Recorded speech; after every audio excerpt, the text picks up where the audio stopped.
Hello. Hello. Hi, Tom. Hi, Eric. Hello, Bob. Hi, Eric. Lloyd. Hi, Lloyd. Hi, Tom. How are you? Good. Melinda, how are you today? Linda. Now, where do you suppose Chuck's at right now? He's probably in Timbuktu or Kalamazoo. He's in his basement.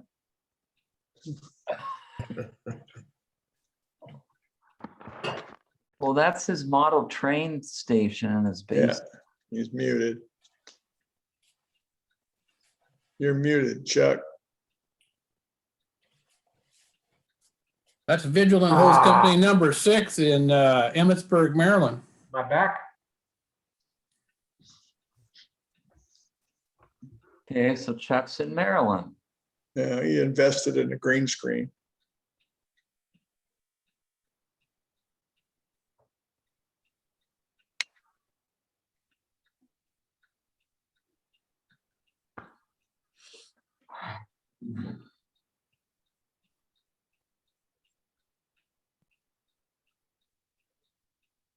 Chief, I don't know why I'm here twice. I don't understand. I was wondering, Lloyd, if we had another Lloyd. I've got a screen that says How Lloyd. do I get this thing to You microphone? ready, Chief?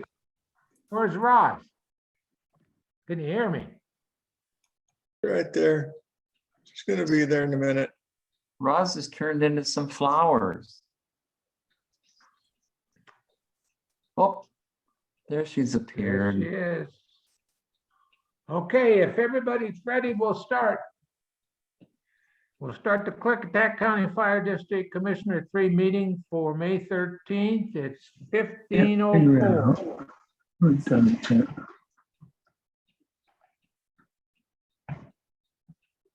Did everybody hear me? Yep. Okay. Well, in attendance, we'll go around, tell everybody who you are, and then we'll start the meeting. I'm Tom Monte, Commissioner. Chuck Furts, Commissioner. Bob Connor, Commissioner. Lloyd Olson, Citizen. And Debbie. Eric Bossler. Rosalind Plum, Secretary. Melinda. Well, Melinda's muted. it's good. It's gotta be away. There. Melinda Heindel, There she is. citizen. Terry Bosque, citizen.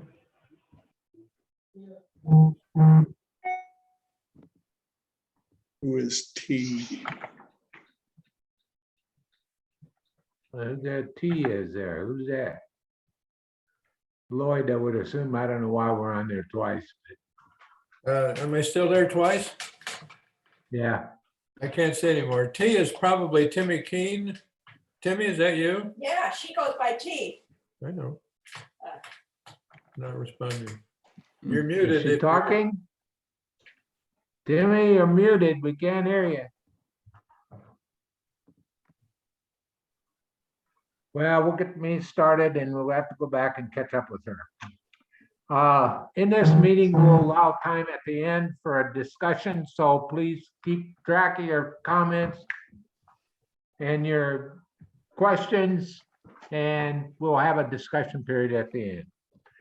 Okay, we had minutes of the last meeting, April 8th, the regular business meeting. Gentlemen, did you have an opportunity to look at those minutes and have any questions or comments? I believe we have to approve the agenda. Approve the agenda first. I'm sorry, Bob, I blew it again, didn't I? Matt. Okay, have any corrections or changes to our current agenda, gentlemen? No, I make a motion, we approve the agenda as presented prior through email. I guess I do have one comment. I don't know if it makes any difference, but I think item 4 seems to be a combination of Tom's report and my report. Is that the way I'm supposed to read that? I said that last time that Ross could combine that. Okay, Hello? good enough. Okay, all those in Second. favor of approving the agenda? Aye.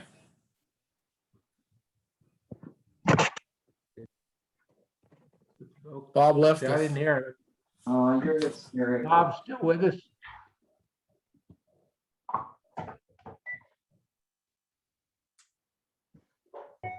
Are you with us, Bob? Yep. Did you approve the minutes or agenda? I agenda. mean? Yeah, I made a motion to approve the agenda. I seconded that motion and voted in favor of it. Okay, I And now voted, we're waiting for Bob to vote in favor of I voted in favor. it. Okay, I so approved. Now, minutes of the last meeting on April 8th. Have you had a opportunity to look at those minutes? Have Yep, any changes, correction? Otherwise, I need a motion to approve. I'll move to approve the minutes as presented. second, All those in favor? I, Aye. Also approved. Moving on then to the secretary and the financial report. Ross? Yep. So you should have received the secretary's report. I haven't pulled it up on my screen, I'm afraid. I was hoping you were gonna do that. That's really helpful when you do that. Okay. I should be able to find it. Give me a second. Sorry, I got behind today. All right. Um, I got it up on my other computer, but it's kind of like back and forth. Hold on, I can find it. It's in here.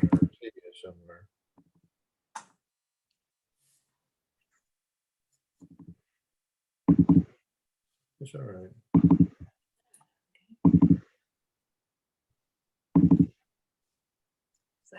What happened? All right. Wait, Oops. go ahead, Ron. Yeah. All right. Hold on. Oh. Well, I was just doing something. While we're waiting, Tom, There we who's the go. T, who did we determine who the T was on this list of people? Timmy Keen. Did you get that, Chuck? On our list of attendees there's somebody with a T in the middle of the screen. I was wondering who And that Lloyd was. said it's, Lloyd told you who it was. Who was Timmy it? Keene. Timmy Keene. Oh, okay, good. I got it. Thank you. And I see Bob has joined us too. I would assume Bob Merritt's joined us. Yeah, I see him. It was just a mystery to me. I didn't hear that clearly. Okay. Do you have the screen share up now?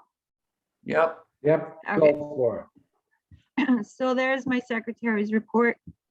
Trying to clean it up for you all so it makes a little more sense. But so for April, we had an ending balance in the general fund, $463,558.52. Ending in the capital was $71,646. And then the bond fund, $327,360 and some change. That's due to go out beginning of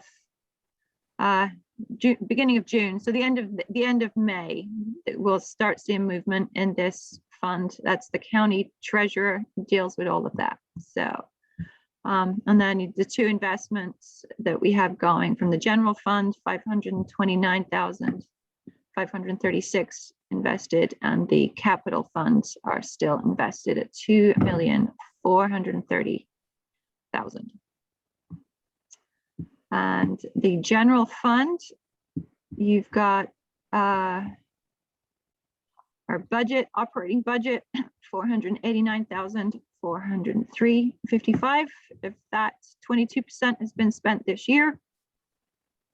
So that leaves us with $382,937 in the bank.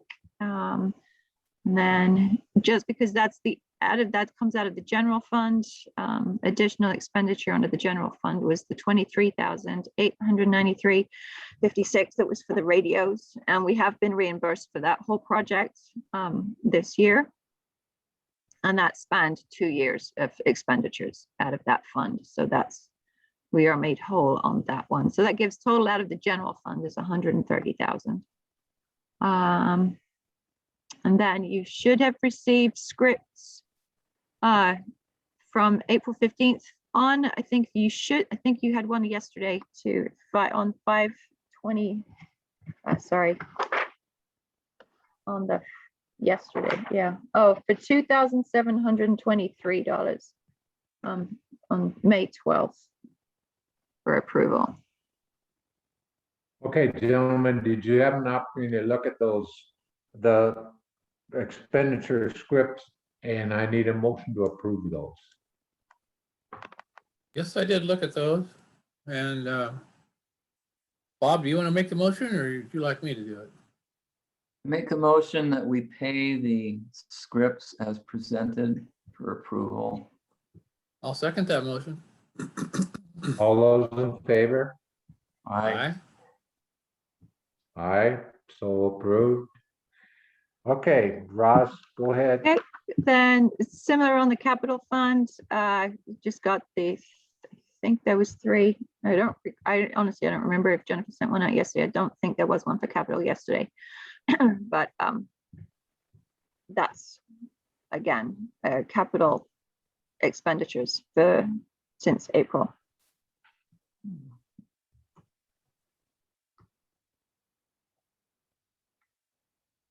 Okay, do we need did you see the scripts for the capital, gentlemen? Yes, I did. Yes, I did. I need a motion then to pay them. I make a motion, we pay the capital expenses as presented. I'll second that motion. All those in favor? Aye. Aye. So approved. Okay, Ross. Okay, then the bonds, as mentioned, so the debt repayment is scheduled for June 1st. It should be just the interest amount, and then December 1st will be the interest and the principal on that. And so there's your table of what's been paid out in the previous 2 years. And so I'll just keep that updated. And again, just to repeat on the invested funds, there's been no change since last month in those amounts. Then internal review and reconciliation. So Commissioner Connor came in on the 11th, and we went through the treasurer's report, auditor's reports, credit cards, the petty cash, the payroll, and general deposits. I don't know that we have anything else there. I will add that Jennifer and me did more of an in-depth quarterly report or review, and we found one error in the payroll, which I know I informed you all of, and we're working through that one to get that straightened out. It was just with the health insurance there. Then correspondence. I'm working with on the SAMS, renewing our SAMS application with the federal government. That's just an annual renewal I do. And then the other, your letter to CACIFA, it's pending one signature required still before that can be sent out. And then for the district, just the state audit financial report is due at the end of this month. So that's, we're on the home stretch on that, just to get that out the door before the end of the month. And then again, still looking at some of the Board for Volunteer Firefighter stuff. So if I can get together with the Board for Volunteer Firefighter committee sometime maybe next week, we can clear that off of the list until the next year. And then what ties in with the annual finance report would be we're trying to get that an annual report for 2020 out tied together. But that's it from me. And then, but you should have the copy of the treasurer's report in there. And we match on the auditor's report, and then that's spreadsheet for the operating budget. That's the current status of our cash fund and income and outgoing for the general fund, and then the summary for the capital fund. So, any other questions from me or anything? I have none. I think I got it, Roz. Thank you. I got one question. Yes. It probably doesn't have anything to do with this, but I'm just curious. We show in our bond fund, capital fund, $2,430,000, correct? That's the That's the invest, number I that's see on just this the sheet. invested amount. Sorry. Okay, Oh, now. come on. We have spent then from 3.2 million, whatever that was, down to this number, correct? Oh, hold on. So yeah, in the capital summary, it lines it out. So yeah, so beginning bond was 3,235,750. There's been some spend down in that beginning of the year. We were at this, so this green so what we have remaining of those funds is the 2,414,012.41 Okay. in the yellow, the highlighted in yellow here. Sorry, that's not very big, but Okay, thank you. yeah, the green is what's invested right now, but that's going to change pretty rapidly, I think. Okay, once we start working it, we've got to be paying bills, so it'll go down. Mhm. Okay, go ahead. That's it for Any me. more on your tables? Okay, moving on then. If I can find my agenda sheet. What did I do? There we go. Chief's report, training report. Hello, everybody. Let me get to my other version so I don't have to rely on Roz. Has everybody had an opportunity to read the chief's report for the month? Yes. I Okay. had, Any particular questions before I do a final summary? I don't have any with it. Okay. I just have one on your wards banquet. Okay, well, as Is that promised, still up in the air, tentative? it's tentative. However, I'm gonna make a hard push to find out if we can actually do it next weekend or not. We need to. So I put some time towards that this week and ran a couple of reports out of the system and so on. So I'm working on that. The time on Sunday morning at 9 o'clock, is that a viable? Well, time? I'm not sure Sunday is going to be optimum because it is church day for a lot of folks. I don't want to That's get in the middle of that. where I was going. Saturday tends to be a busy family day and so on. So we'll work through that and see how it looks like. It will have to do Okay. a poll and find out what the majority speaks. Okay, Yeah, lots of folks working on different things and so on. So as promised, when I emailed the chief's report, I didn't have the response data, but as of today, I believe we have 15 calls since your last board meeting. And those are, with the exception of one, your standard EMS calls. We've had no fire calls since, which is good. Excuse me. Just an update with the fleet and the brush rig that we had down for some time. Still trying to figure out logistics to get it up on top of the hill, but it should be fully back in service by tomorrow. And then, of course, Ron Reynolds is working diligently, as he always does, on projects for us. He's done a lot of the homework and the legwork for pricing tires. If you recall, when we we're working on the 2021 budget. We had quite extensive conversation about how much we should budget, because we know we had several tires that have expired. So anyway, Ron's working on that. We'll be making moves, I believe, next week to get a few of the trucks done. Let's see. As soon as the final signature's on the CACIFA letter, I'll get that scanned and sent out. One important note I want to make sure that the commissioners were able to key in on is forever and a day, we were getting rejected certified letters to the 1535 Highway 141 address. And then Jennifer discovered that's actually a Trout Lake address. And so we figured out why. But Roz did confirm that Jennifer did resend those. And if we don't have any news by your next board meeting, if it pleases the board, I'll move forward with your directives from last month.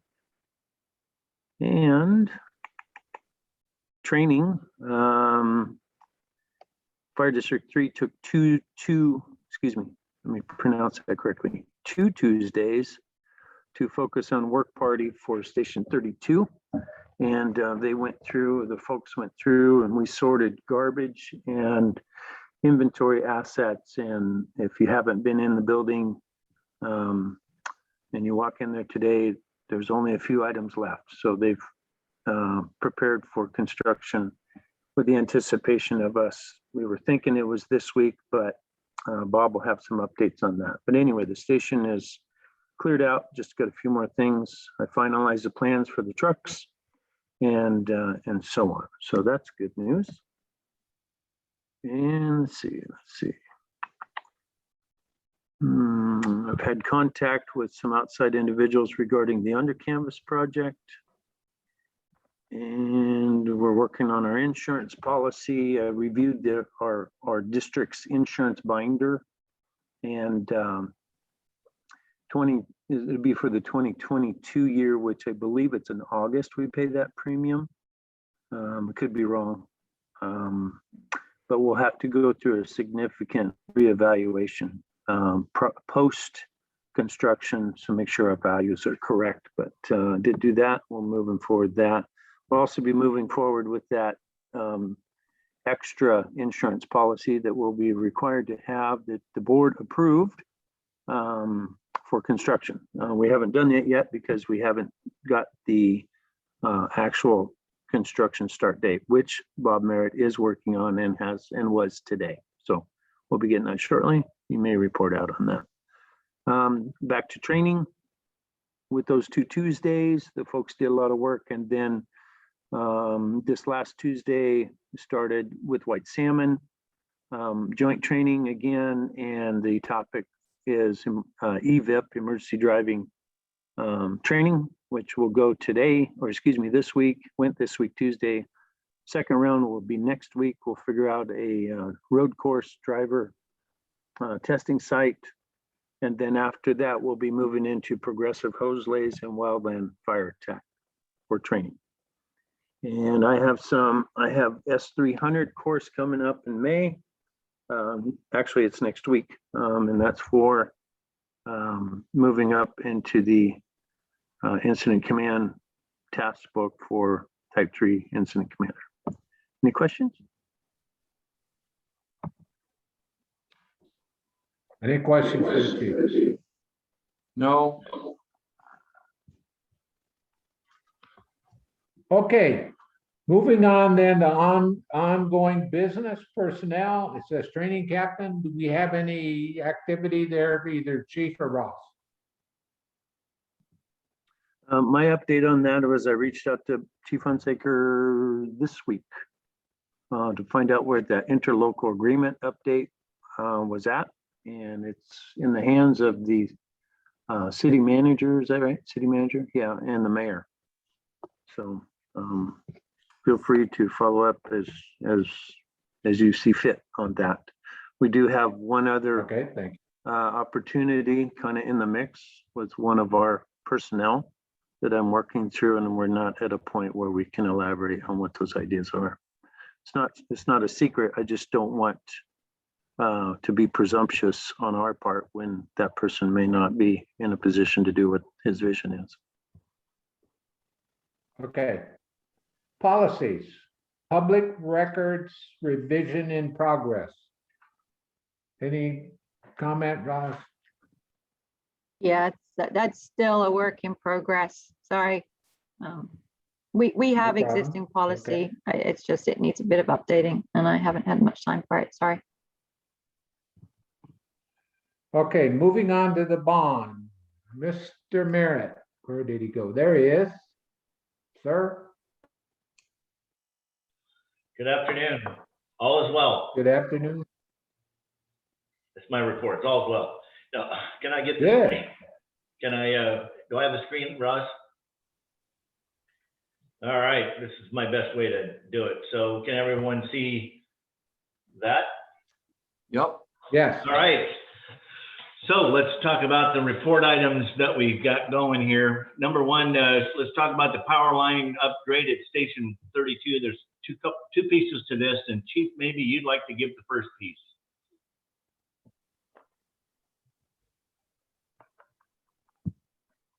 I'm catching up, Bob. The power line upgrade, are we referring to Mr. Deutschman? Yes. Okay, so the update on that, the board approved, excuse me, allowing the PUD to add a guy pole to the property, if you guys recall that, for the purposes of running power across the road and then back over across Bates Road. So that has not been fully completed. However, the property owner is chomping at the bit to get it done. We just simply are waiting for the PUD to notify us when they're going to be there to remove our siren from their pole, which is directly adjacent to the building. Okay, my part of that is that I've contacted Mr. Deutschman and tell him that he needs to light a fire under whoever because Hale Construction is going to be mobilizing up there pretty quick, and that needs to be done and out of there. And so we're working at the PUD end and at Mark's contractor end to expedite this. This is really important that they get it done, get out of there because of the Station 32 will have probably the most significant amount of civil work done because of the additional driveway and the other items that we're removing and adding and changing grades. All right, next is a revised plan submittal, and this has been quite a kind of an interesting feat. So you're probably curious what the revised plan submittal is about. Whoops, let's go the other way. You are probably asking, well, wait a minute, we turned in our plans on the 4th of February. We got them back, they're stamped, they're approved. Why aren't we under construction? Well, one of the reasons why is that over the period of time, we've done a number of revisions, additions, some value added things, and so on and so forth. And so subsequently, the county said we need to see the final changes and revisions that you've made to the plans that we gave you a permit for. We want to review those. So here is 2 of 3 pages of changes and additions and things that we have included for detail in those existing permitted plans that don't necessarily necessitate a change as maybe an upgrade or what have you, but they're things that they need to review. So this is the list of all of them. I mean, I was going to send these out Monday as an email, and I thought I'm not going to do that until I explain this. But I'm going to send this out as an email to Roz, the chief, and to the board and whoever else wants it. And you can see since February 4th, the things that we've been working on as we go through and we change things to bid alternates rather than the actual thing that we're doing, other things that we found we were missing, changes, things that were in there that are supposed to be there, all sorts of other little changes. Those are all in there and they must be reviewed by the building official. So those were dropped off on Friday. No, I picked them up on Friday. I dropped them off on Monday. And there they are, right there. Those are the bids or the plans. I said I dropped off 4 sets of plans, 4 sets of specs. These are the specs over there. Those are almost 2 inches each. That's how much the specifications are. Anyway, so I dropped them off on Monday, had a long visit with Rebecca and Lynn Ward, who's the building official, who informed me that they have just been hammered and they have no idea when we'd be able to see these, and that we could not issue our letter to proceed until we got these. And as Chief is aware, I got a sudden phone call and they said, come and get them. So this was the note that was on the bid specs. Returned all 3 binders since they were bid sets. We have the permit sets on our records. We didn't change the specs any. This was the stamp that they added on there, that these are the revised architectural engineer. And there are a few notations on these plans in red that I've gone through and seen. Absolutely nothing of any significance other than, remember, you got to get an inspection here, blah, blah, blah, blah, blah, blah. And so amazingly enough, we got them back in a matter of days, and they're sitting behind me right now. So they will be brought down. There are 3 sets. There is a set that goes to the contractor. There is a set, the contractor, when the letter to proceed is authorized to go, which it should be now that we have these plans. A set of plans that goes to the architect, a set of plans that becomes the district's archive. These are the official stamped revised plans. Now, will there be other revisions and other things? Yes. At the end, will the contractor not get his final check until we have the as-built drawings? Absolutely. So as-built are things that we may change during the course of construction because of things that we find or things that we do better, and they're kind of hand-drawn onto our original set, and that becomes that very, very important set of contracts or of drawings that you retain in your archives for the future, so that the next time that you do that. Either way, we're amazed at how quickly we've got that back. So now we're able to kind of put together a timetable. Chief will sign the letter to move forward, and we'll get that out either Monday or Tuesday and deliver that with the agreement. I'll talk about it a little bit later, but I already had a meeting with the contractor, and they're ready to go. They're ready to move. They have 14 days from the time of the letter to proceed to get on site. They'll be on site probably day 2, ready to go. Construction contract. So this is a step back to talk about the construction contract. Once we decided and the board gave approval to issue the contract to Hale Construction. They had a couple of issues, 5 issues, mostly insurance type issues, and a couple of other minor things with the contract. We didn't want to slow things up, so they did sign the contract, submitted the copies back to us, but they said, here's the issues that we have, and we'd like to consider an addendum. I immediately, based on receiving that, had a long conversation with Chief, and we both agreed this needed to immediately go to Brian Snur, which we did. And within a day, Brian sent this email. He attached an addendum that addresses each of the contractor's requests, and notes that Section 8.3 only applies if a contractor uses a claims-made policy, which they don't, so it didn't apply.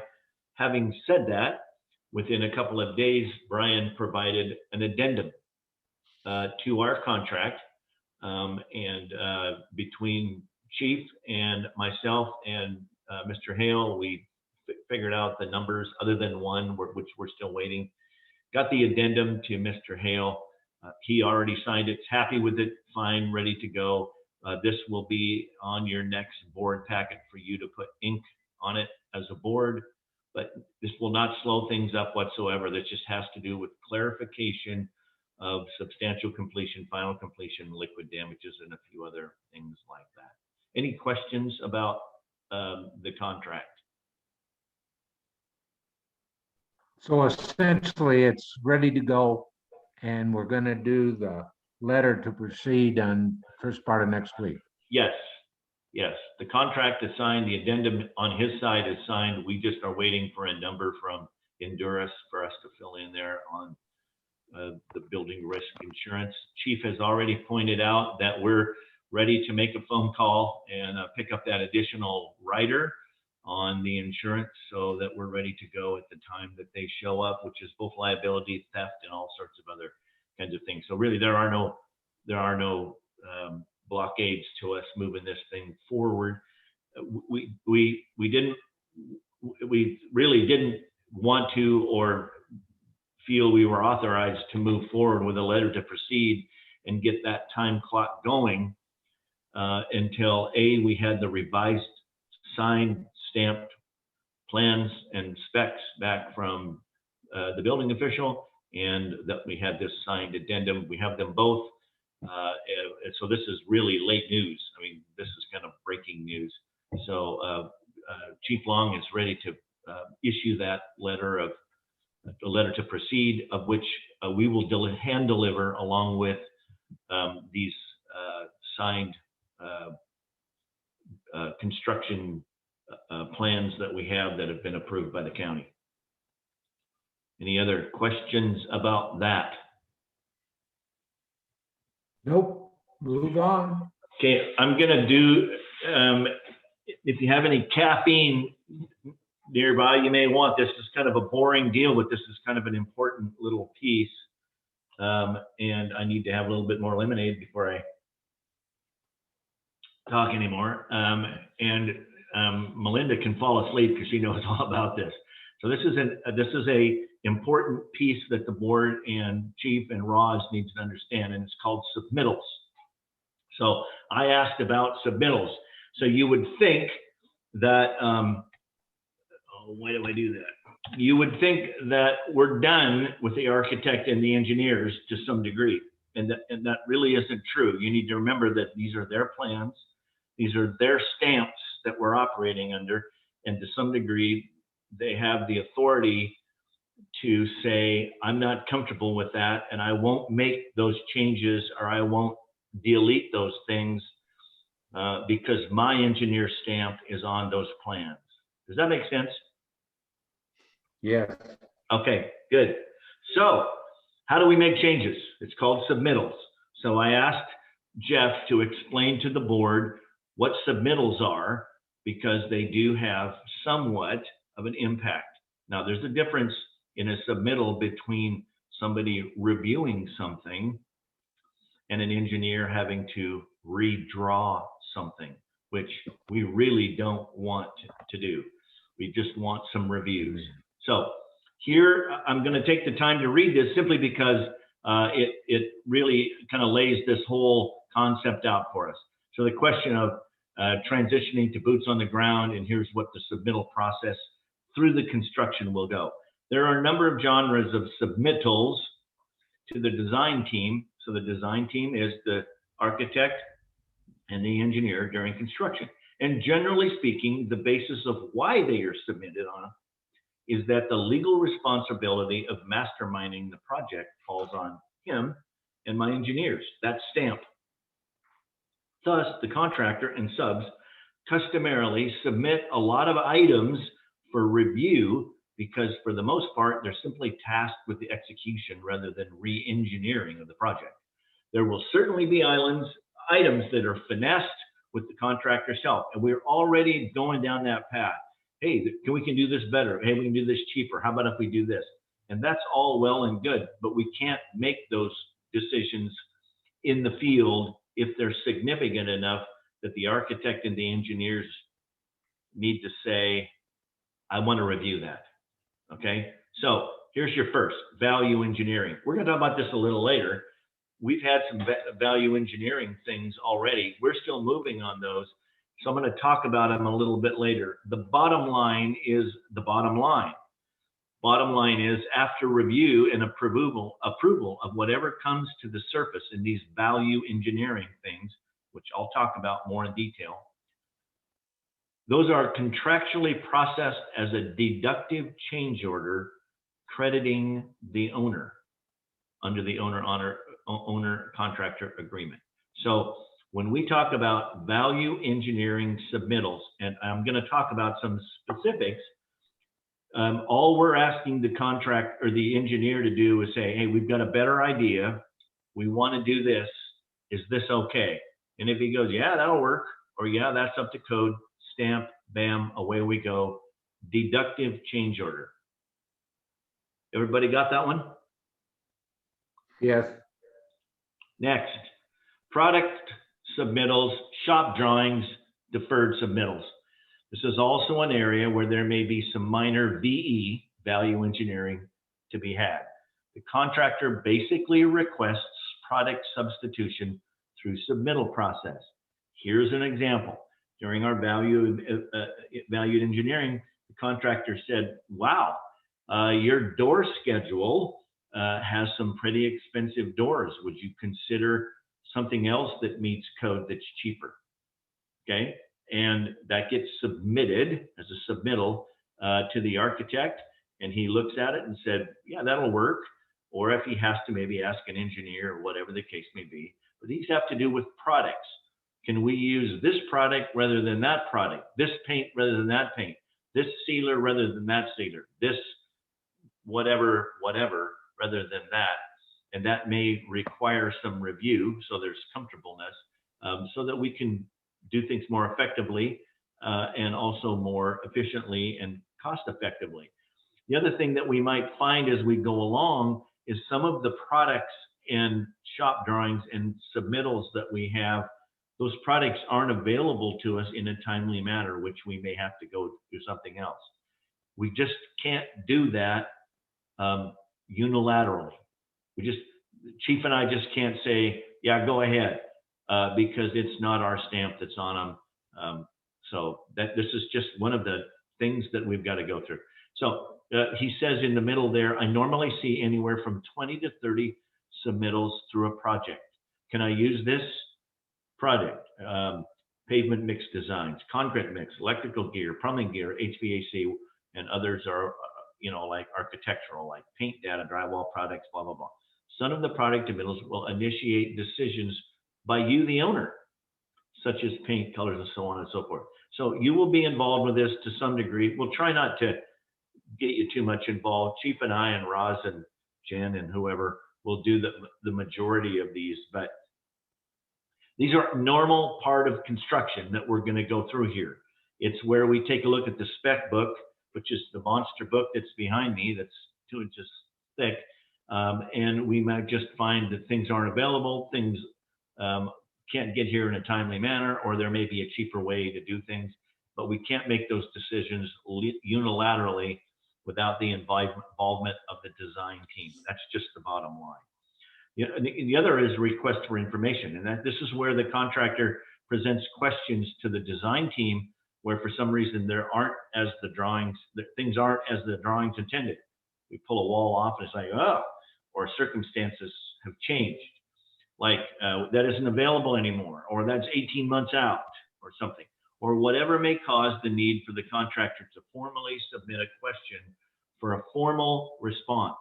He can't make that decision. The district can't make that decision unilaterally. It's going to involve some back and forth. So in a remodel, there will probably a few of these for concealed conditions that no one could know about until demolition begins. I don't know. I don't know that we'll actually find that many because, and Chief, you can chime in. I think we've demoed the building pretty significantly right now. It's down to bare bones. It's actually down to bare bones. I'm going to talk about that in a minute because that was one of the comments that the contractor made when I met with him. And I want to make this a part of the public meeting, a public record. He said to me, you probably saved about $700,000 at least for all of the work you did pre-permit. Hazmat, gut the building, pull the ceiling down so we can see everything. He said he had spent 2.5 weeks looking at the plans, and it was like a huge eye opener when he walked in for the pre-bid meeting and actually got to see the building, and it's like, oh, wow, this is it. And it really changed the perspective. And I think the board should be pleased with the fact that we made that extra effort to cause them to come there and see that and save the district money. Here's the last one, applications for payment. And this is mostly on the owner architect side. So every month, and Roz and I just had this discussion yesterday, I think it was yesterday, the contractor submits his monthly payment requests, and we, that is the architect and myself and chief and Roz, review it and approve it if there aren't any mysteries. So typically at our weekly meetings, we're going to know where they're at, what they're doing, and so they're all going to look, pretty good. From time to time, there'll be an amount submitted that there's no visible work has occurred. An example will be a large down payment for some materials or something that's stored. These are, again, submittals. They've got to go through the architect and maybe through the engineers, but not. So those are the main kind of submittals that still have to occur on this because it is legally under their stamps. Now, there's two things to consider. Submittals take time and the submittals take money. And so we want to keep them at a minimum and we want to make them as least complicated. If we submit a submittal to the architect and he feels that the engineer should review it, this is not going to happen by next Thursday in some cases. We're going to get in line with everybody else that they're working on during this period. And so we want the least amount of these to have to go to the engineer, okay? The other thing is it's going to cost us some money. Now, it's not going to be huge amount of money. It might be 15 minutes that the engineer might look at it and go, okay, no, that'll work. That's fine with me. Go ahead, and off we go. All right. There may be other instances when, and the majority of these, I hope to stop at the weekly construction meeting and we can discuss those things out. Dana and his subcontractors will find things, ask things, and so on and so forth. I'm hoping they get negotiated out at the weekly construction meetings and they don't have to go any farther. However, if Jeff is not comfortable with that under his stamp, or he feels like he needs input from the engineer, it's got to happen. It's got to happen. So the bottom line is you may, in some cases, we've already been said, well, you may have to assume some risk on this issue or that issue. Well, what kind of risk are we talking about? Well, here's an example. We found that they put in two, not one, but two very expensive, high-end 52-gallon hot water tanks, regular hot water tanks in the building. And we said, no. We said instant hot water, only when you turn the faucet on, you get hot water. Well, we went round, well, you can't do that. Well, yeah, you can, and round we went. This is just an example. Finally, we said, look, this is a volunteer station. We don't want to pay to have 100 gallons of water kept warm all of the time and what have you. Well, if you put those in, you need to assume the risk that if somebody's taking a shower and somebody's doing the dishes and someone's doing the laundry, they may get a cold shower. And it's just like, we'll take that risk. Well, we may ask you to write a memo assuming that risk. No problem. I'm sure the board will say, we'll assume that risk if that's a big deal to you. Ultimately, we may be end up with, instead of going to engineers, having some sort of a memorandum of understanding that says, yeah, we understand that we may get cold water or this or minor things, we'll assume that risk. The bottom line is that's my dance. That's my my dance for the next 6 months is to keep things in the construction meeting and not on an engineer's desk. Any questions on that? No. No. I think I'm good. I was going to ask about the money, but you've come to the point that I was most concerned about. So thank you, Bob. It is also the biggest concern the chief and I talk about all of the time. And I have another slide a little later on that will probably better describe what the next 6 months is going to look like. The next thing is the contractor meeting. I had a very good meeting with Dana. Chief Roz, which day? Was it yesterday that I came there, or Tuesday? Was it Tuesday? I don't remember. Wednesday? Wednesday. Yesterday. Whatever. I met with him and had a good meeting to talk about how we were going to do business together. We talked about the contract to make sure he didn't have any issues. I talked about I need to know if there's any landmines out there that is going to, from time standpoint, and he didn't think so. As of Monday, he is free of any other job. So our job is the focus. He said, kind of tongue in cheek, that he plans on being out of here by the end of July, which I'd love to see. I don't know if that's true or not, but his whole focus is on that, along with his 7 subcontractors.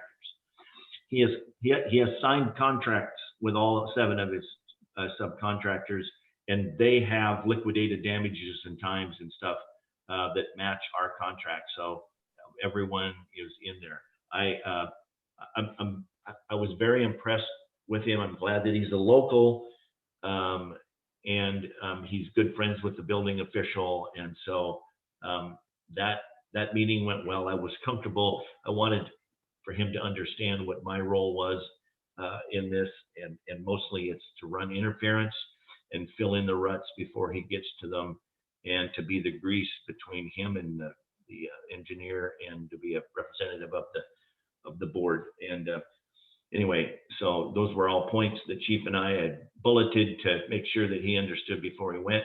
And he understood that by sometime Tuesday or Wednesday of next week, he will get a certified letter with his letter to proceed. Any questions on that? No. No. Move forward. VE. All right. What's VE? VE is value engineered. Okay. What is value engineered? So we've submitted a set of plans to the county. The county's approved them. Engineers have stamped them, blah, blah, blah, blah. And we've said, I'll bet you that those subcontractors and those, and our main contractor has probably gone through those things diligently and said, you know, there's a better way, a cheaper way to do that. And that's what value engineering is. I was very grateful that not only was Jeff, our architect, willing to do that, but he was excited about seeing some value engineered things to happen, which fast forwarding a value engineered change order is a deduct. It is a minus off of the bid amount. It's credit, which is what we're after. So let's talk about what some of those are. The main ones are on the electrical, plumbing, HVAC, and door schedule side. Electrical side, after reviewing things at Station 32, I mean, we know that 31's electrical system, you know, came over on the Mayflower, and somebody just needs to throw a grenade in that room and start all over. There's no value engineering in that baby. We know that. However, the district had spent a significant amount of money to upgrade the electrical at Station 32. When the engineer looked at it, I'm not sure what his deal was, but when he was done with his drawings, he replaced the power panel. He replaced the entire electrical system in the building, which was a significant cost. Okay, well, value engineering occurred when the subcontractor went out and looked at it and said, those are new panels. I think we can use those if we do this, this, and that. And so, boom, there's a savings there. And so right down the line, we begin to see them. In plumbing, we had a discussion about why we were using such large water lines, a large water meter. Why were we using copper plumbing and all of these other very, very costly things? And it all boiled down to the fact that we provided some truck fills in the fire station. So Chief and I had a short and sweet discussion. It's just like, look, it's not worth it for us to fill the trucks 5 times a year and pay this huge amount of money to be able to do it indoors. And so the plumber said, well, here's my suggestion. Let's put an outside yard hydrant that you can fill your rig in and eliminate all of that stuff. And it just eliminated a lot of things. Additionally, we found out that they had vents and periodic water spurts in all of the in all of the floor drains, ultimately that weren't necessary, and those will be taken out of the contract. HVAC at Station 32, there's a brand new propane heating unit in the new Bay Area. And in our value engineering, and the HVAC subcontractor said, look, you're putting a mini split in the meeting room, bathroom, which zones it off from the bay, which gives you additional capacity to your existing furnace. Why don't you just run a pipe down and put another register down in the bay from your existing furnace? Money saver. Okay, so you can you see the examples what I'm talking about? Value engineering. Yeah. Okay. Yes. So I mean, here's an example. This is the one I'm talking about. But you can't do it just like magically. So our issue is that when you did one of the issues, this is just an example. You had 2 power panels that you put at Station 32. They're residential panels. They're 200 amp panels for a total of 400 amp calculated load. However, when the guy, the engineer, put in the new panel, he actually bidded. This is just one of the. Can everybody see my arrow here going around and around? Okay. This is the schedule for just one of the panels, and it adds up to 542 amps. Well, you can't demand 542 amps out of a 400 amp calculated load. So that's one of the reasons why I was up here yesterday, was to go up there and go through that. And we were able to reduce this below 400 amp because he kind of over engineered the new panel and what have you. All of those all have to do with just value added, going through and discovering these things. Now, some of these will take a submittal. You know, we're going to have to submit, you know, our proposal to the electrical engineer to sign off on it. And as long as it meets the code, he'll give us a green light, off we go. So those are just examples of the value-added engineer. And we're doing all this stuff up front so that we don't do it during the middle of construction. We want to get the majority of those done. And then our first change order, we want it to be a significant deduct. So all of those take submittals, but more than anything, it's probably going to require a little bit of this between the chief and I and the architect and the engineers, a little bit within good reason. And it may be the fact that some of these we may just end up asking the board to take on some liability and say, well, we're not going to get hot water in 1.5 minutes to the bathroom. It might be 3. So you might have to write an MOU to take on that liability. Nothing big. I guess the bottom line is this is well in hand, and we're about to the end of that. The contractor is still waiting for a few more value engineered submittals from his contractors, but we should be ready to go at our first pre-construction meeting. Any questions at all about value engineering? No. No. I think I'm good. Good Money in the presentation. pocket and a little bit of blood, sweat, and tears, but we're on it. Last but not least is water meter upgrade, and I believe either today or tomorrow. Was it today, Chief? Did they do the concrete cutting today? No, it's probably going to be done tomorrow. Okay. concrete cutting tomorrow. And then Fordyce will come up and replace the meter, and that in and of itself is still a matter of value engineering debate of why we're putting in such a large meter and a large water line when we're really not adding in any real significant fixtures to the building. So those are all hopefully going to be on the positive side for us.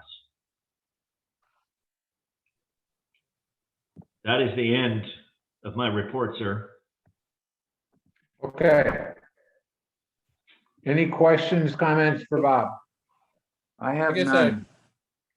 I'll ask one question. Are we staying with the water meter plan as we originally discussed it and put that project forward, or are we going to do something different there now? Well, the only thing that may be different would be the size of the meter, which for the district, it really doesn't, well, I shouldn't say that. For the district, as you recall, Commissioner Verts, we had a successful meeting and they waived fees. They Yeah, that was waived, my, so it wouldn't matter what size meter that went in there, they waived those fees, which is amazing. I'm told that if, Jeff was just saying the other day, if we were in Hood River to upgrade to an 1.5 inch meter, the capital fee is $100,000. Okay, so, but we got all those waived. So we're basically get the meter because it's their meter and their water line. They're doing that. Everything from the meter on is our responsibility.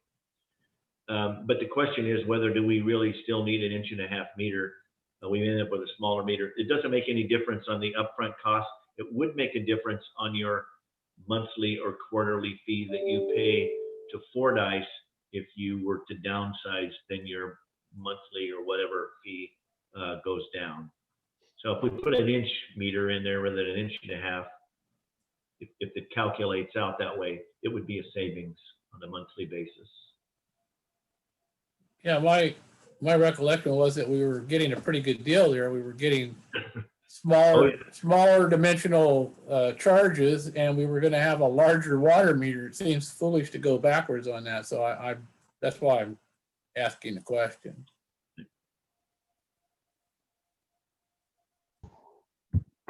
Okay, any more comments? Okay, now it's got capital purchases on here. Chief, are you gonna talk or are we moving on? Oh, I'm not muted. So capital purchase, that was, It says generators. yeah, forgive me, I'm trying to get to the data. Did each of you three have the opportunity to review the cost quotes that I provided for the station generators? Yes. I did. Okay. Bob and I chatted about, Bob Merritt and I chatted about the generators. We've been, as you know, that's an owner provided contractor installed item. The market for a new generator, because of many variables, is 18 months for delivery, which is not critical. However, the 2 units that we did find are low hours. They come at a what I understand a very good price, and fully tested, certified that they put out 100 KEW and the hertz are correct and so on and so forth. And then the cost quote that was provided to you included shipping. And I think there's a small warranty with those items as well. So I think Bob and I will concur that we would request that the board consider approval for us to secure these units and get that off of our planned action item list for the capital improvement project. Let me just add one thing if I could, Chief. Mhm. Just as a matter of reference, if you look at the price that you're asking, it's about a 2-for-1. Cummins and some of the other of the major equivalents are in the 27 to 31,000 bucks a piece with the same kind of package. That's just a matter of reference for you. Yeah, I was- Okay, I have I was one, trying I to- have one question. Go ahead, Bob. Chuck, go ahead. No, I talked to the chief a little bit about it the other day. I guess my only point of concern is it's not a brand that I'm familiar with. And there's no warranty on them that as I understand it. So the price is the big selling point there. No pun intended, but I wonder about the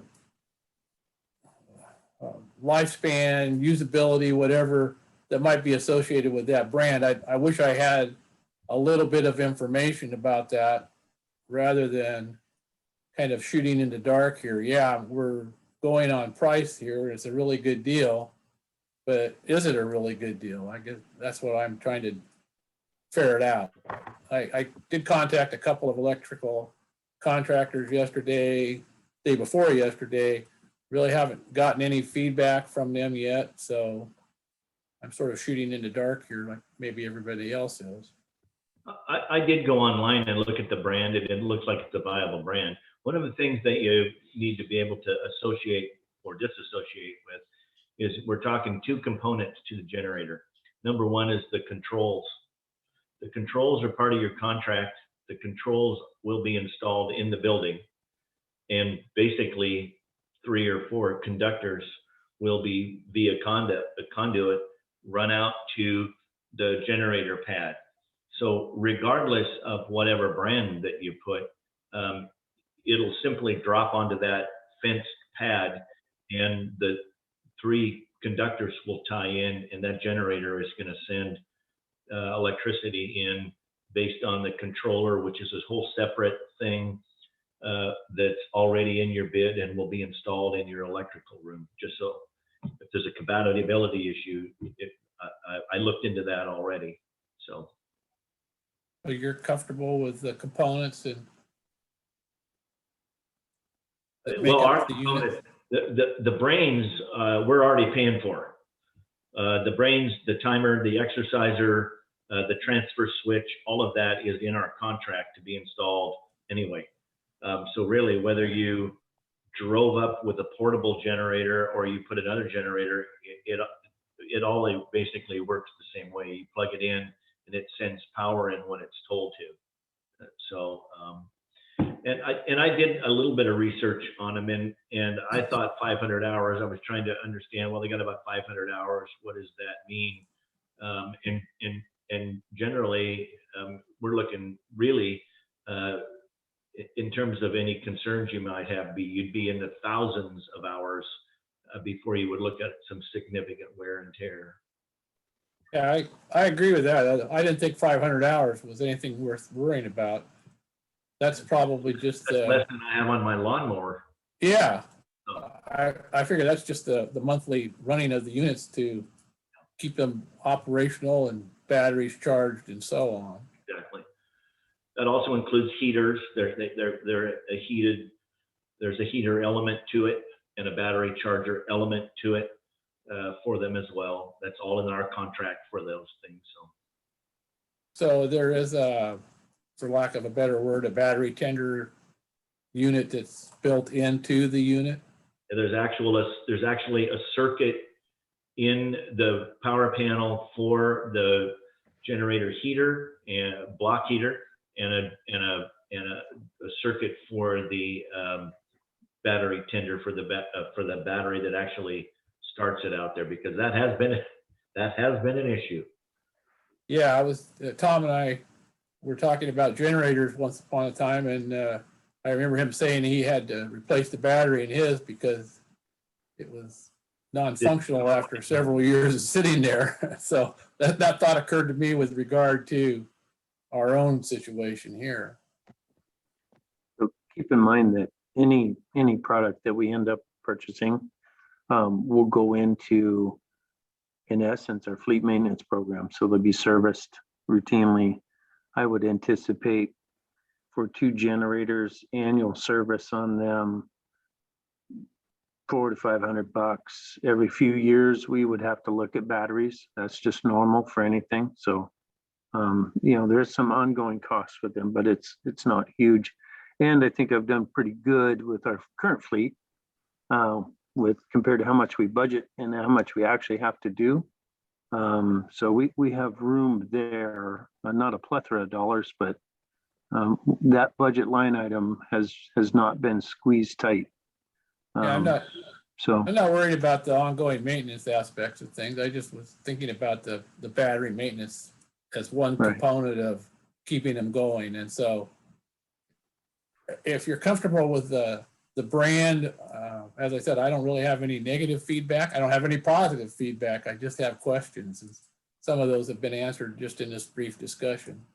Well, I can also tell you that just historically, propane, any propane-driven engine has a much longer lifespan because they just run cleaner. You don't have to change the oil as often. You don't have velocity. All of the other. Totally agree. Do you think that is a General Motors engine in that thing? I saw GM in there. And I was wondering if that's what that meant. from my research looking into it, I assumed the same thing, but what I didn't do is do a little internet search, see if that was like a generator division or something like that. So I'm not positive. Okay, Are so these- do you want a motion that we purchase these? Is that what you're looking for right now? Quick question, maybe I just missed this, but why are they getting rid of these? They are reportedly coming off of a private ranch in North Dakota. I read that. I would assume that they're pretty affluent because they're simply changing them for new ones. That's what I was told from the vendor. It's a small, the company's a small company with just a few people and 2 owners, husband and wife. And so, yeah, that's what I know. Come out of North Dakota. Okay, yeah, well, if they're 2 perfectly good generators, which it seems like all indications are that they do qualify for that kind of a listing, I was just curious why they're getting rid of them. Yeah, that's what I was told. Private ranch, and they want new ones. So, I don't know. Okay, back to my question. So Do to you want answer a your motion question, that we approve yeah. these? To answer your question, Commissioner, Roz and I were talking about this. I think there was discussion with the board meeting reference, the capital project and the limits of spending. But, I think a motion would be very appropriate due to the total amount of dollars we're speaking of. Gentlemen, Well, I asked all the questions, and although they're not totally answered, I'm going to move that we go forward with purchasing those generators and for the stated amount, which I'm not sure what that was at the moment because I don't have it in front of me. Roz, can you upgrade me on that? Just a second, I'm looking for the email that I received yesterday. Yeah, one sure. was 14 and one was 16, I think. So Yeah, it was- somewhere around 32, 33K. It was 2 generators, basically, in my view, for the price of one. Plus shipping. That's correct. And a $2,000 shipping cost. Mhm. What was the number? I'm sorry. Shipping was 2,000 to ship 2,000. them. And the cost of the generators. Have you got it, Wes? I'm digging through it right now. I didn't print it out. Here we go. I'm almost there. Almost there. Forgive me. Dun, dun, dun, dun. I'm in the email. I'm just digging it out. Yeah, my apologies, Wes. I should have done that. That's okay. She sent them as a zip file, which is a challenge to open. But then again, today she sent me the invoice. So bear with me. Just a second. Sorry, the total is 33,000 You found Okay. it? both.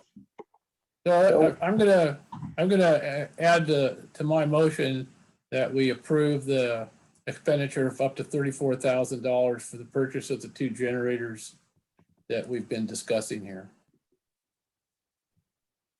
That gives you a little cushion. Yeah, I'm not sure that I see tax in there right now, chief. I just looked at So- that. So to answer that for you, Roz, I asked if they could charge us a tax and they said they can't, but she's going to put the tax total at 7% in the invoice body, which is what I'm looking for. I don't see it. I don't see it in there. Yeah, but they can't charge us the tax. And then Here's the just for the warranty. record, I do need documentation if the cost of like for like, if we were purchasing from somewhere else, I need the 2 or 3 quotes still. Okay, Just- that's gonna be easy. Mhm. Thank you for that. Yeah, you get the W-9 and then I can still get quotes. I don't think we'll get sideways with, I can get the quotes prior to purchase and it'll be fine. Would you like me to increase the amount that I'm willing to let you have the freedom to spend here? Because I don't see any problem with the whole process. If you'd like, I could set a limit of $36,000, and that gives you a little bit more cushion. If that's all if that's the big worry. Well, there's that quote thing that Roz is mentioning. Until we get quotes, I guess I can't speak on that. So how about this? If it's okay with the board, you choose a number that's okay with you, and then if we leave a buffer in there, I will get the quotes. And of course, we can't make purchase until we have those. Does that make sense? What's the magic number again? It's the I actual think you're invoice is 33. 33,000. I think your 36 is good. Yeah, 36,000 is plenty. So my motion is to allow the expenditure of up to $36,000 for purchase of the 2 KATO, I guess is the brand name, generators as described in the literature sent out by Chief Long. Do I have a second? I'll second it. Okay, all those in favor? Aye. Aye. Aye. So moved, chief. You got your motion. Well, Okay. Roz and I will go through the small works rules and make sure that we follow that 100% before we spend any money, so we don't get in sideways with the auditor. Excellent. You should be. Okay, shouldn't have any moving problem with on. that. Moving on, the next subject is the White Salmon City Council Public Safety Joint Use Facility. And as I told Chuck before, last week we combined, or last meeting, we combined those. But do you have anything from Jason? And then the chief had something in his report regarding the joint use thing. Yeah, So Chuck, I did talk to Jason. He's really not aware of anything that's moved on that whole issue. The part of it with regard to the chiefs getting together is underway as far as we know, and that's what I know. Jason is seems very appreciative of the ongoing contact, and I'm going to make every effort to do a better job of touching base with him on a more frequent basis so that we can keep this stuff alive. okay, and chief, I noticed in your report, I believe you talked about Plan A and Plan B, and that's what you were talking to Chief Hunsaker about, right? Oh, I'm just making sure it was off mute.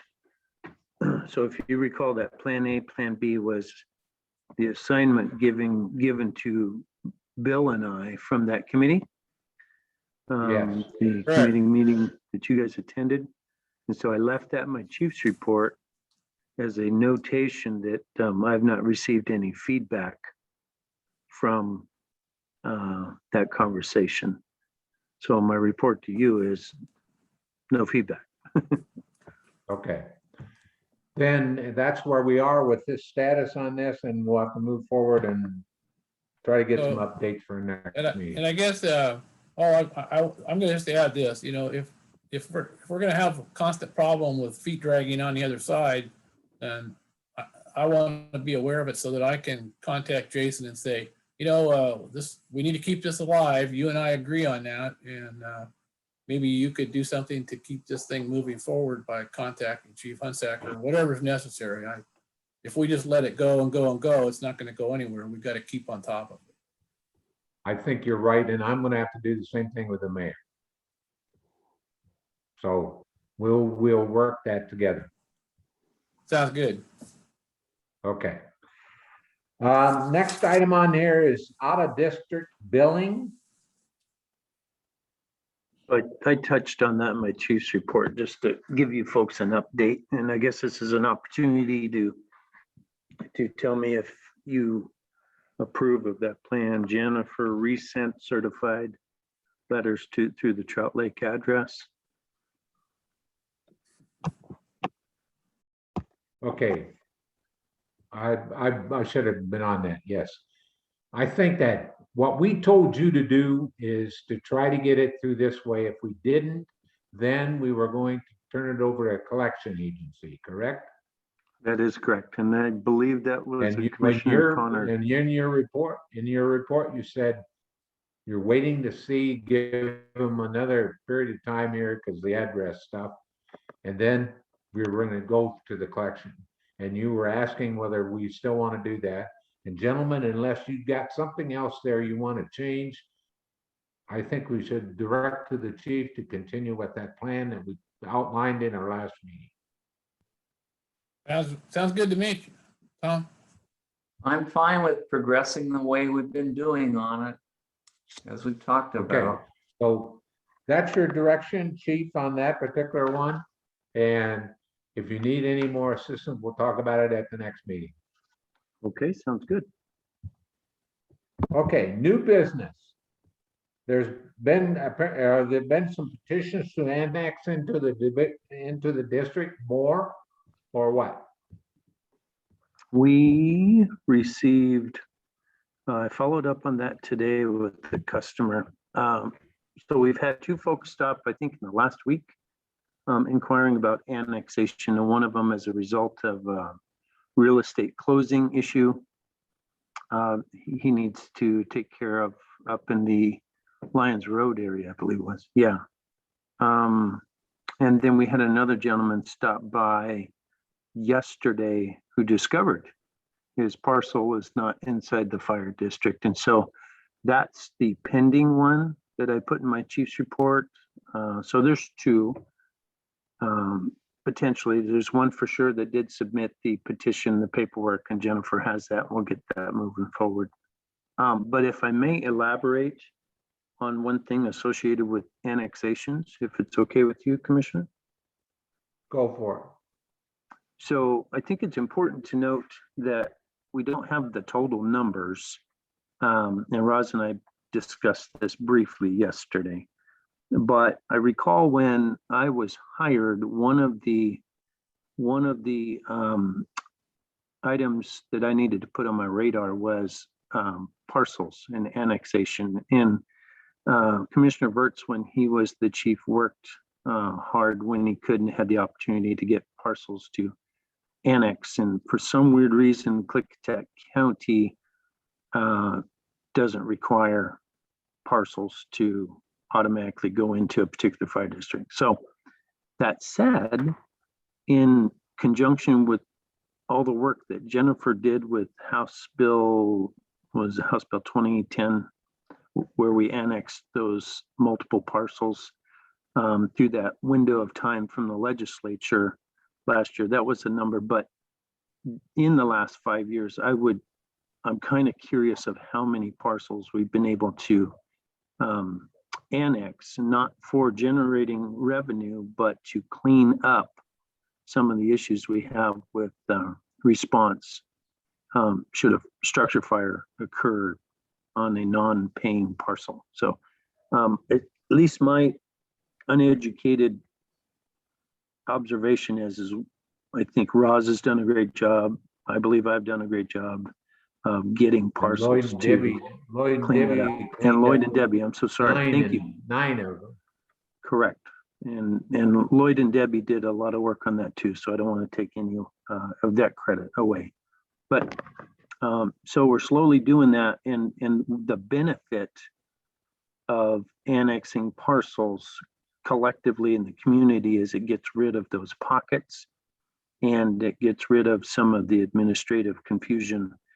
And then also there are a lot of folks that I've learned that have purchased property in Klickitat County that automatically assume they had a fire department and are we're shocked to learn that they were not in a district, either by discovery or their insurance dropping them. So it's been a good process. Thank you. That's all I have on that. Okay. So the next item on here is volunteer stipends. Ross? I believe you sent something out today on that. Yeah, sorry for short notice on that. It was something that was discussed back when we did the budget for 2021, was to increase stipend for the volunteers. And that just led down to, like, we need to review the current resolution and system for paying volunteers. You'll see through the last time we did it was 2018. And then 2019, Brian Snur came out with a memorandum through the WFCA that actually helps outline what we can and cannot do. So I think it's just it's a point that we need to go back and look at our resolution and make sure it ties in tightly with what the federal regulations are on that, and that it's just that fine balance between turning volunteers into employees and the liability and the risk that the district has with that. So there's some legal stuff tied into it quite heavily. So I just would look for your review of Brian Snur's memorandum, and then and the redraft that I've started. I highlighted some areas in there that I think are questionable at this point. So I just looking for your input on those, and we'll probably bring it up to hopefully next board meeting. I wanted to ask you about the highlights. I read all that and I thought, well, what's the highlights all about? So now I understand better. Thank you. Yeah, if you review what Brian Snur says, and then actually at the bottom of my that draft that I put in, I put a table just to try to line it out and make it look cleaner, and so that there's the way it was written previously, if you look through the 2018 one, it was very confusing to understand anyway. So the way I work is I try to put it into a table, and that way it works for us in the office and who's going to get paid what. And so looking at it that way, and then try and tie that in with the regulations, it was some of them didn't. I don't think match up. So the little spreadsheet at the bottom, I think, will help. And it needs work. That's all I'm saying. It's still a work in progress right now. Right. So you're expecting us as commissioners to submit some comments to your highlighted areas and then redraft the document. Yeah, if you can forward. take a look at it and just see what we're up against with Brian Snur's notes in there, and then applying it to what we can, what the district can do. So. Okay. Yeah, I'm not. Yeah, I don't know how the other commissioners feel. I don't have any problem doing that. But I'm wondering if it's simpler for the Board of Commissioners to just receive what you think is the needed changes, and then I believe I don't want. we can put the two documents together and we can have a discussion about it. Tom, Okay. It's kind of up to you. You're the. I mean, I'm happy to work through it. I know my recommendation. I need to look at, I need to work with Jennifer through it and what it looks like for us on the payroll side of it, and probably just run it through Brian and make sure it passes muster then. Yeah.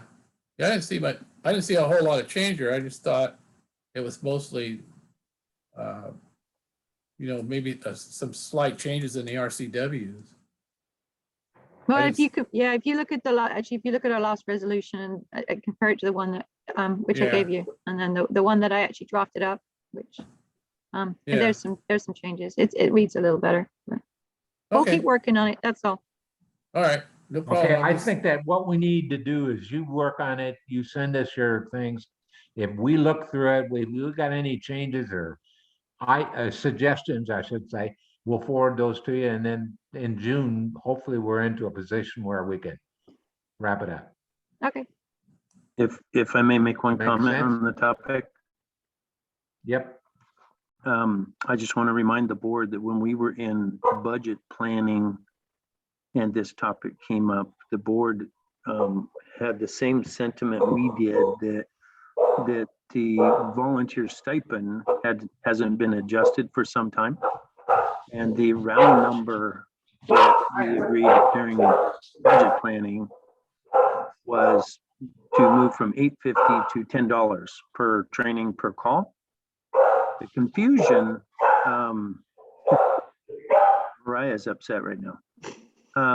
Anyway, the confusion is probably generated a little bit from my end when we were trying to figure out ways to incentivize our folks to take additional training and offsite training and that sort of thing. And then the officers stipend and so on. So Roz is absolutely correct. We need to clean it up. But my radar says that the board through budget planning period said you instructed us that you wanted to increase the volunteer stipend to a more amenable rate. I think with that that we rate- ought to see, yeah, $10. That that the number question subject, you it's not official and approved. You guys No. have liberty to do what you like. I wanted to remind you guys the conversation. I we think had during that- that time. Roz, if you can include those changes or what you're talking about in there so we can look at it, that would help us in our decision making and working forward. Yeah, I think that's what I'm kind of getting at too, Tom, is I don't know what the going rate is, so to speak, anymore. I know what it used to be. So if there's some comparables that you could throw at us and say, well, the rest of the county's doing this and we're not staying in step with the rest of the county. Okay, well, then we got some basis for moving forward and increasing whatever it is. I'm all for giving the volunteers whatever we can afford to give them. But there is still a limit. Okay. Is enough said on that? Okay, moving on. The next thing is the public discussion. Anybody got any questions or comments they'd like to ask or need to discuss? I have just about the Go generator. for it. Okay. I just wish, I hope you guys can do a little bit more due diligence on the used generators and the brand. I mean, it occurred to me, maybe you could check with the contractor's electrical contractor and see if he has any experience with them, because he'll be the one tying the controls in with it. And Chuck, like the calls that you said you had made, I guess I just think of the Station 31. This is more specific to Station 31 as it has the chance to have to operate as an emergency operations place in the future.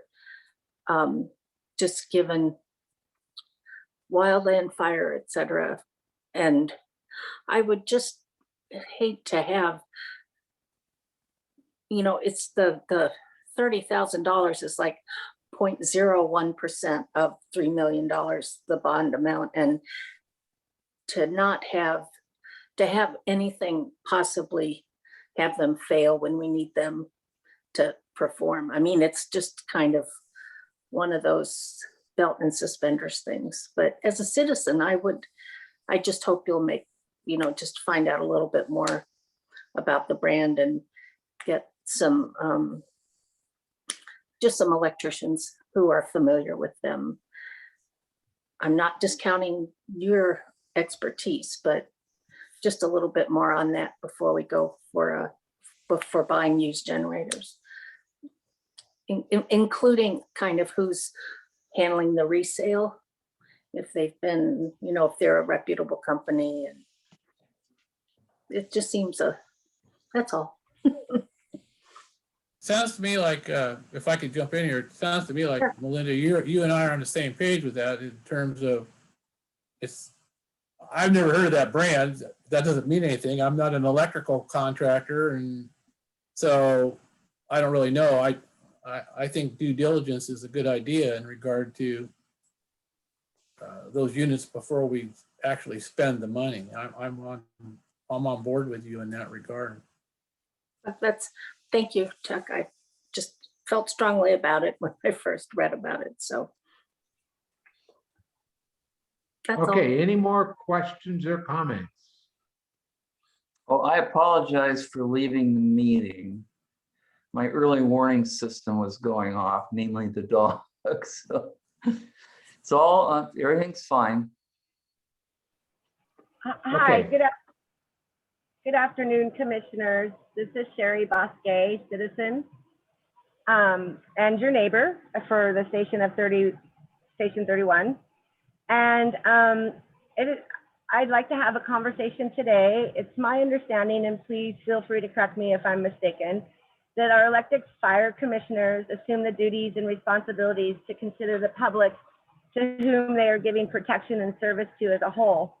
A fire commissioner should represent and protect the citizens and taxpayers of his service area, as well as oversee the fire district's performance measurements. So if I'm wrong on that, please correct me, but I would like to continue. I would like to bring the commissioner's attention to the under canvas proposed development. I hope the commissioners are aware that a group of local citizens have appealed the Klickitat County's SEPA environmental checklist evaluation that was issued a mitigated determination of non-significance.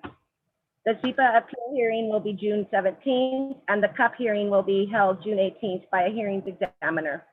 Public and agencies can still make comments to the hearings examiner for consideration of permitting the conditional use permit or not. As you know, the local fire district is a very important component to evaluating the SEPA environmental checklist and permitting a conditional use permit. I'd like to remind you that I've written to the commissioners a letter outlining my concerns that should under canvas be allowed their conditional use permit and developed at that proposed location, as stated in under canvas's own documents, that their development will raise our local wildfire risk from moderate to high. With this updated under canvas information and the commissioner's awareness of KCFD3's current capabilities of providing emergency and fire services to your citizens, I would like to hear from each of the sitting KCFD3 commissioners your comments in regards to how KCFD3 plans to support adding another 300 plus tourists a day to your service area, as well as how will KCFD3 provide responses to the raised wildfire risk from the under canvas development. Does KCFD3 commissioners have a plan to raise its performance measurements to support the under canvas development and the wildfire risk they will bring to our community? And also, I would like each of the commissioners to let me know if you approve the fire evacuation plan that under canvas submitted to the SEPA environmental checklist evaluation. As you know, this is you're all familiar with the area and Oak Ridge Road. And do you feel under canvas submitted evacuation plan will assure that hundreds of people, including your citizens, can come down Oak Ridge Road as well as fire apparatuses trying to make their way up the hill? What is your opinion on the submitted fire evacuation plan that under canvas has submitted for our citizens and your approval? So I'd like to know how you plan to handle under canvas and the fire risk, as well as what you think of the submitted fire evacuation plan for under canvas.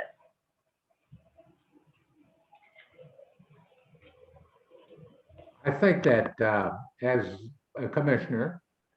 I would like to see this, you give us this information in your written stuff. Apparently you were reading from something.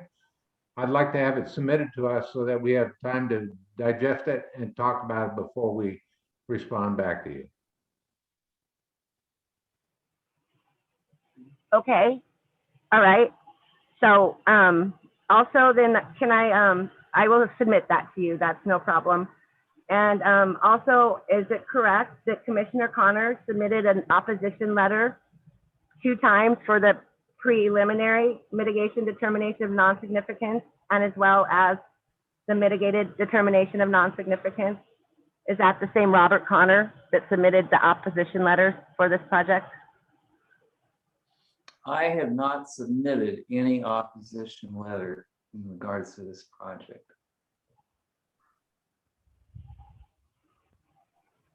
Okay, so you don't know who that Robert Connor and Snowden is that submitted those letters? I have no idea, that I haven't submitted anything in regards to that. Okay, thank you for clarifying. And then also, if you could clarify in the chief's report, he states that he met with Ron Scott regarding the access and egress for the under canvas project.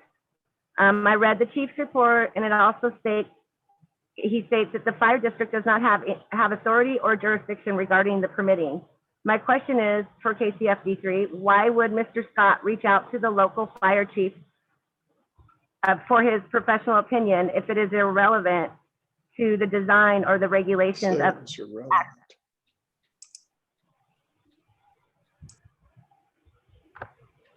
I think that in regard why to would the why chief, would this Mr. reach out? I don't know who this gentleman is. I don't know what the interaction he's had with our chief. But I think that in the situation here, the county, the responsibility falls on the county planning people for fire as a fire marshal for the county. So the jurisdiction for some of that is the responsibility of the county authorities, not necessarily the district where the situation is happening. They are asking for input from a chief, which would be the letter that he submitted, that he did as he was responsible for, and complied with what they had requested. I was talking about why did the Mr. Scott from this agency reach? Well, as I said, I don't know who he is, and I have no idea what he was trying to accomplish. So you either got to talk to him or find out from him what's going on. Okay, so what I guess I'm hearing from the chairman of the commissioners, Commissioner Montauk, is that you feel Fire District 3 doesn't have involvement in the approval or any opinions on whether this project should be developed on Oak Ridge Road. I didn't say that we are one way or the other. I simply said, first, I want you to submit your request to us so we have a little bit more opportunity to look over what you're really asking for of us as commissioners. Then we can respond to that. Okay, And as far as the way the organization of the county operates, all I was stating is how it's supposed to work. We are a fire district and we provide support to our district. And I don't have a yay or a nay as a person of the fire district about under campus. okay. Well, when I reach out to our county planning director, who is the lead SEPA agent and the SEPA decision maker, and I ask about the fire district involvement, they lead me back to your fire district for approving the Firewise plan, approving the evacuation plan. The county lead agent tells me it's KCFD3's responsibility to be involved with these oversights of this project. So I will gladly submit in writing my questions. So it leaves me confused of why the county tells me they reach out to the local fire district to get their opinions of all of the above, and how I feel that KCFD3 is saying they do not have opinions or whatever you're saying. But I will put this in writing, and I would like to make a statement publicly that this is a lot of infrastructure and a lot of people will be added to our community immediately. And as you're fully aware, Hewsome Ranch, now renamed Hewsome Greens, has is going to move forward. They have reduced their project to 35 houses instead of 50, but all in all, it's still a subdivision that will bring, I don't know how many people into our area, which is, again, your department will have to serve, but also adding all these people. And I really encourage our commissioners to look at the fire evacuation plan that Under Canvas has submitted to our county in order to say that they have a plan to evacuate hundreds of those people and hundreds of residents on that hill. And you know the road, and they're going to get fire trucks up there too. Because when you look at this, you're going to see that Under Canvas submitted a fire evacuation plan for Glacier, Montana Resort. And to me, that is an insult to the citizens. That is an insult to the people you are to protect. Ms. Bosque, may I interrupt you for a minute? No, you may not. Excuse me. I'm speaking. This is a disrespect, inconsideration to your local citizens. You haven't even looked at the evacuation plan, and that is very important. And when this development says they're going to take our local fire risk from moderate to high, and you are entrusted to protect your citizens, but you don't even look at a fire evacuation plan or consider it, that is insulting to your citizens. And I want to make this publicly clear. And I don't know why Okay, you're not. You made your point. You've made your point. We've given you the time. Submit your information to us. We'll get back to you. Thank you. Anybody else? Okay. Moving on to the next item then of good of the order. Is there any good of the order items? I think for me, I actually have one item, if it's okay with you, Commissioner. Yes. Commissioner Verts dutifully asked me yesterday for a document. It's called owner provided contractor installed, and perhaps this should have been in the bond update, but I just want to get a quick go back for the board real quick. His question to me, and he and I have talked about this, about the total cost of our project. That would be the equipment and the construction piece. And so I just did some rough math today. It's certainly not scientific, and it won't be 100% accurate until we're done. But Commissioner Verts, if I can, I did a quick add up of that list that I provided you, and then compared that to the contract amount for the project that was signed with Hale Construction. And the good news is, I feel like there is good news in this complex process. The number is close, and it's not forecasted to be dramatically over our total budget, or excuse me, our total funds available for the capital improvement project. So that said, it makes me feel a little bit more comfortable, at least at this point, that financially, although it's been quite stressful, we're going to be able to accomplish the goals of the bond that were given to the voters. And so those numbers are pretty close. And I'll share those when I can. I'll get them on a table or spreadsheet.